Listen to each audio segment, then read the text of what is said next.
ka meie poolt siit Summi ketta juurest ning suur rõõm öelda tere õhtust meie esimesele mängijale Urmas, tere! Tere! Kust sa tuled, Urmas? Kiisalt. Ja millega tegeled? Tööks on kauba paigutamine. Ja töö vahepeal ostad autopileti kas pigem internetist või kuskilt poest? Peamiselt internet, aga antud pilet on poest ostetud. Mis poest ostsid? Multimaalt suiskapakukust. Äge, kaugest kohast.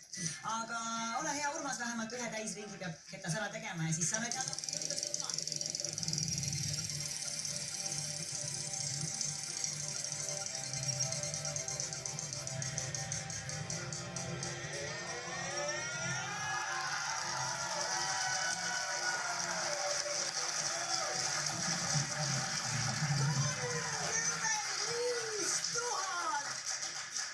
Milline õnnelik käsi! Aitäh! Ma vaatan, et sa oled suhteliselt šokeeritud. Iga päev ei tule sellist asja. Et isegi nagu sõna on kohe raske suust välja võtta.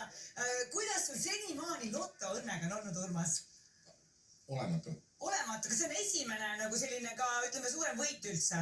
Aastate jooksul on kõige suurem võit on 27 eurot. Aga sa oled selline regulaarne lotomängija muidu või pigem... Kui meelde tuleb. Nii et pigem ei ole regulaarne? Jah. Järelikult ikkagi see summa, see peavõit oli sulle tähtede poolt sisse kirjutatud. Nii võimas! Palju, Urmas! 35 000!